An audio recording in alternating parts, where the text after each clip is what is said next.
Alright guys, is now the time to get your real estate license? You're looking to start flipping, or maybe you have one or two under your belt and now you're thinking, will this real estate license actually help my business? Will it mean more money in your pocket when you eventually sell that house? Or is it just a waste of time because you can hire any old realtor that you see on every billboard and every park bench? And what value would getting a license provide, such as practical knowledge, theoretical knowledge, and just leverage in the market? Let's break this all down and I'll tell you exactly what I did. So first things first, I will say that I personally have my real estate license. However, I didn't get it just because I was gonna be a flipper or for flipping only. I actually started off as a real estate agent specializing only with investors after I was a carpenter. Now, throughout all of these years, I was using this real estate license, of course, to my advantage, which I bought over 50 rental properties with partners. So pro number one, it gives you insider market knowledge. So this comes in super handy when I'm looking at comparable sales, properties that are currently under contract or not. I get to see all of the back end info that a realtor can see when it comes to the market. So this really helps for flipping, because when we're looking to buy a property, I can do the research on it, get the true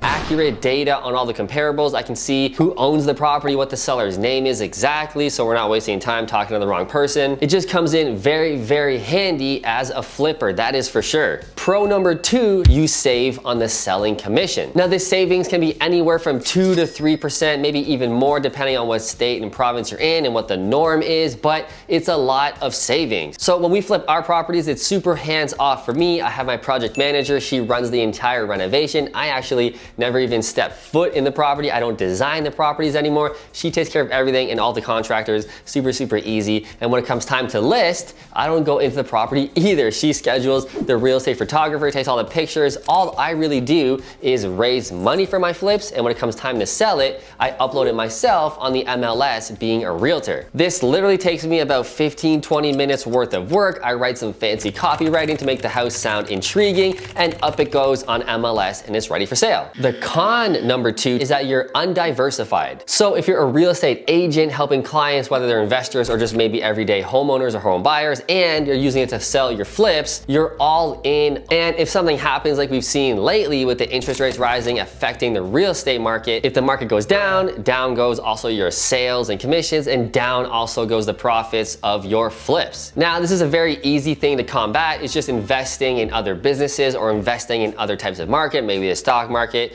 maybe crypto, maybe you have other businesses that can still be real estate related, but maybe not directly related to kind of the fluctuations of the real estate market. For myself, we have a lot of Airbnb properties. So if the values are going down in real estate or the rents are kind of going everywhere, not really a big deal. People are still vacationing as long as the economy is moving. Or myself, I also offer real estate coaching or real estate courses that we sell. By the way, check out the courses below, tons of them. Or like I said, invest in the S&P 500, the stock market, or crypto, or just have any other business outside of real estate to kind of protect yourself if we do have a real estate downturn like we've currently been seeing for the past 12 months or so. Pro number three to having your real estate license while being an investor yourself is you can sell properties to other investors. Now this is what I did. Like I said, I was mainly a realtor specializing only with real estate investors, so it really helped my investing business. I was looking for investment properties. I was looking for flips. So if I saw something that was really good, but maybe I didn't have my money set in order, I didn't have the right partners at that specific time set to go,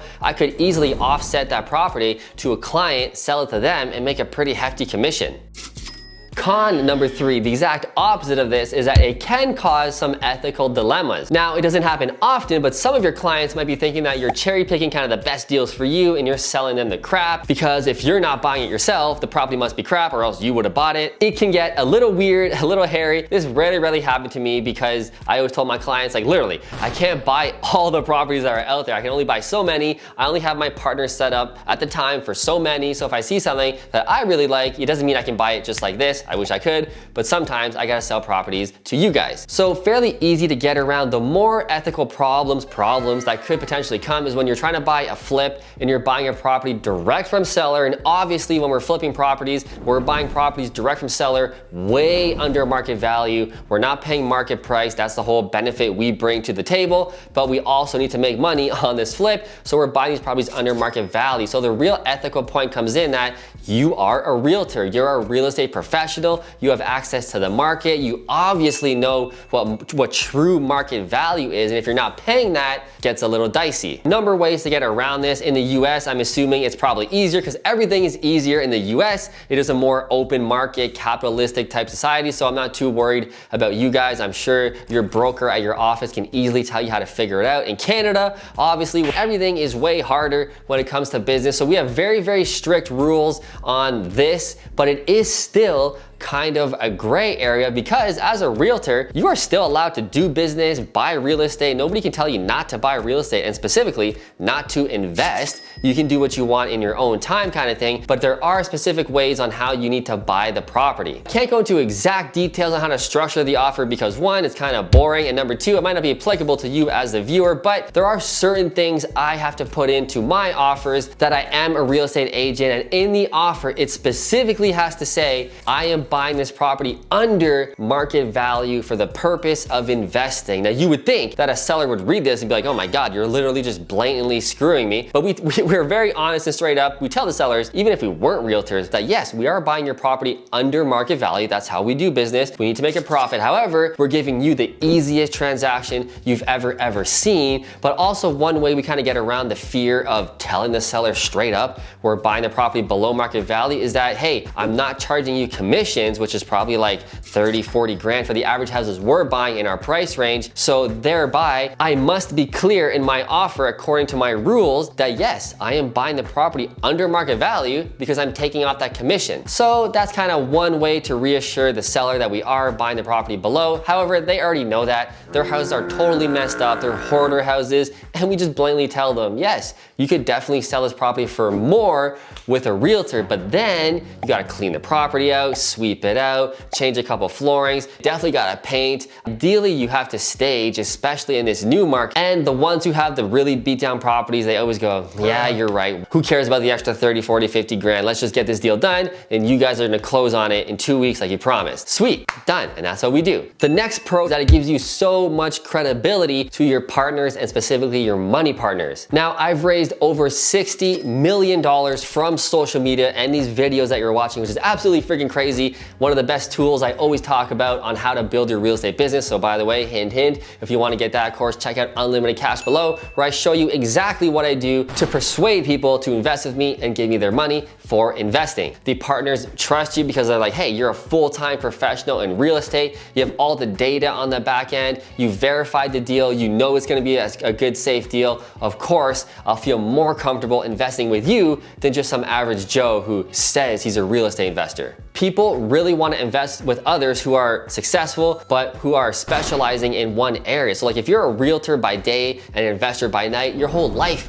revolves around real estate, and that's the type of thing that people want to invest in. So this is definitely a huge pro that I've noticed from having a real estate license while being an investor. The next con is that simply holding your real estate license costs a lot of money. Now again, I can't speak to what it's like in the US, although I'm sure it's very similar, but in Canada, just to hold your license with an office, and then you got board dues that you gotta pay to your board. You guys in the States will call it a county. I'm spending anywhere, I think, from like $250 to $300 a month easily just for simply holding my real estate license. Oh, and there's also charges every year for insurance. You gotta update your courses every 2 years. So if I were to account for all of that, it's probably somewhere around $450 a month just to hold your license. Now, you gotta pay this whether you're selling real estate or not. So if you're a newer real estate investor and you're not really getting clients yet, which is always the struggle for new investors, you're paying that $450 every single month, no matter what. If you're not selling anything, too bad.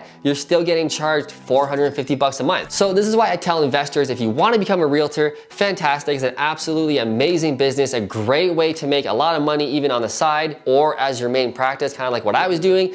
But if you're just interested in being a realtor, it's probably not a good idea, especially if you're just doing 1, 2, 3 deals a year yourself as an investor. It's not really gonna be worth it. However, if you're like me and you're doing 25 to 30 flips a year, oh my God, that adds up when you're selling the commissions on those flips. I'm saving, like I said, probably anywhere between $20,000 to $30,000 for sure on every flip that I sell, because I'm not paying that selling commission. So 20 to 30 grand times 25 to 30 flips a year, that's a lot of freaking money I'm saving. And it's definitely worth it for me to pay that $450 a month to save hundreds of thousands of dollars. So with all that being said, if you're an investor thinking it might just be a simple benefit to get your real estate license, take all of this into account. And if you're still interested, definitely do it. I found it's been a huge boost to my career, huge boost to my investing portfolio, and I just really like being a realtor and having all that back end data. I will see you in the next video.